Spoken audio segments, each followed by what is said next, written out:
माया नगरी की विश कन्या का डेंजरस इश्क। माया नगरी की विश कन्या का डेंजरस इश्क मतलब एक तरफ इश्क का जादू था और दूसरी तरफ इश्क का काला जादू। एक सेकंड। क्या एक न्यूज एंकर नेशनल टीवी पर एक जवान एक्टर की दुर्भाग्यपूर्ण मौत का कारण काला जादू बता रहा है? ठीक सुना आपने। सुशांत की जिंदगी पर काले जादू का असर होने लगा था। ये विश्वास करना थोड़ा असंभव सा लगता है कि ये न्यूज है, ना कि किसी मनोरंजन चैनल पर चल रहा कोई अजीब और गरीब सीरियल। और वहीं दूसरी ओर इन्हीं न्यूज चैनल्स पर चल रही डिबेट्स किसी big boss type reality show से कम नहीं लगती, जिनमें भर भर कर जबरदस्ती का ड्रामा और इमोशन ठूंसा जाता है। आप देखेंगे वीर जारा क्योंकि आपको हिंदुस्तान नहीं पाकिस्तान से प्यार है, इसीलिए वीर जारा देखेंगे आप। इसीलिए आप वो नहीं देखेंगे सनी देओल की फिल्म, जहाँ चीखने चिल्लाने को भरपूर प्रोत्साहन मिलता है। चीख कर चिल्लाऊंगा, और जब मैं चिल्ला कर बोलता हूँ तो इनको दिक्कत क्या होती है? और यहाँ तक कि लड़ाई झगड़ा, मारपीट और गाली गलौज भी इन बहसों में आम बात हो चुकी है। बदतमीज आदमी हो तुम। ऑडियो खोलो, क्या कह रहा है ये? दलाल कहे वो जो क्या कहते हैं, अब एक शब्द मैं कहना नहीं चाहता, BNT, वो भी कहे चलेगा।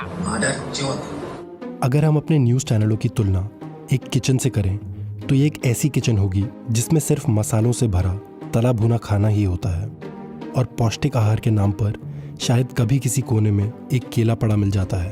तो ऐसी किचन का खाना जरूर कुछ दिनों तक हमारी जीभ को ललचा सकता है, पर उसके बाद इसका दुष्प्रभाव हमारी सेहत पर दिखना निश्चित है। ठीक उसी तरह उटपटांग मनोरंजन से भरी ऐसी न्यूज हमारे मन को ललचा सकती है, पर कुछ वक्त बाद इसका हमारे लोकतंत्र के स्वास्थ्य और हमारे मानसिक विकास पर भारी नुकसान होना तय है। अच्छा, एक चीज जो आपने सोची हो नहीं सोची हो आपको बता दें कि आज से आज तक पर हम आपके साथ अंताक्षरी भी खेलेंगे। तो ऐसी न्यूज हर चैनल पर चलना कोई इत्तेफाक नहीं है, ये एक सोचे समझे बिजनेस प्लान के तहत किया जाता है। आइए इन्हीं न्यूज चैनलों के कुछ एडिटर्स और एंकर्स से सुनते हैं कि ये सारा खेल आखिर है क्या।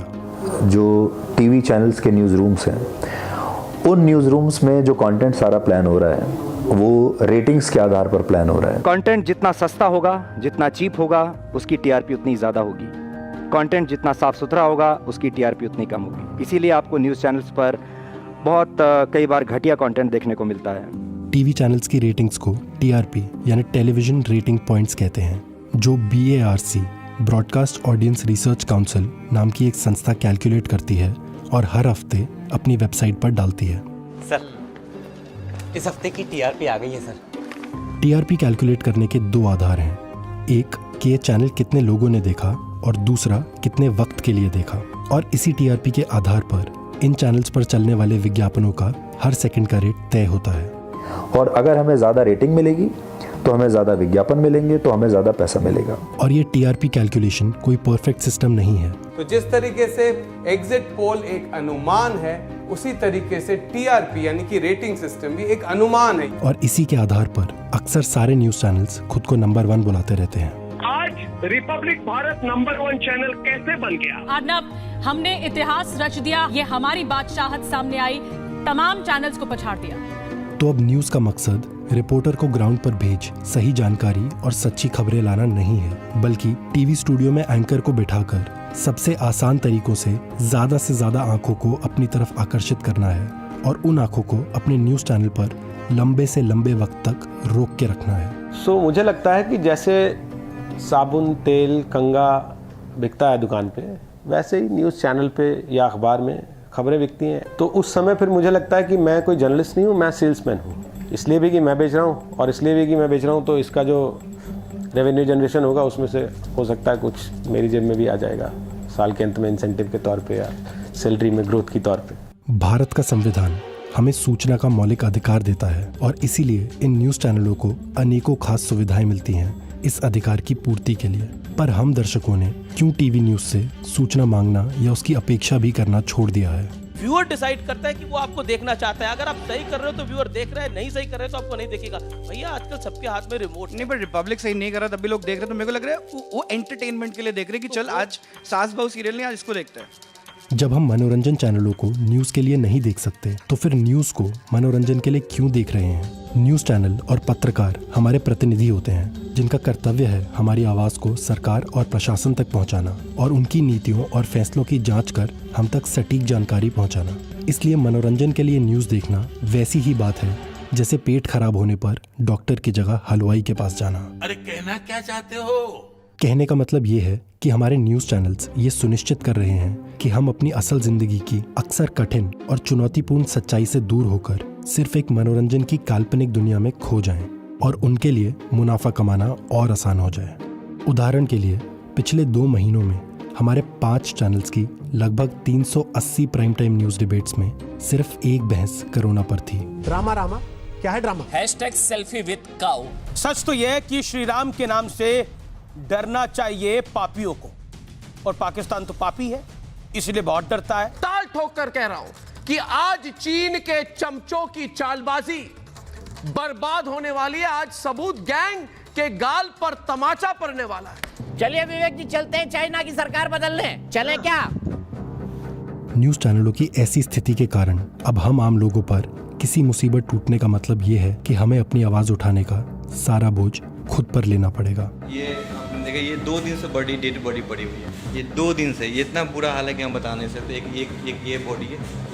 अब ये देख लीजिए, ये पूछ लीजिए यहाँ से। ये कोई डॉक्टर नहीं, कोई नर्स नहीं, कोई स्वीपर नहीं, बस इसी तरह पड़े हुए हैं।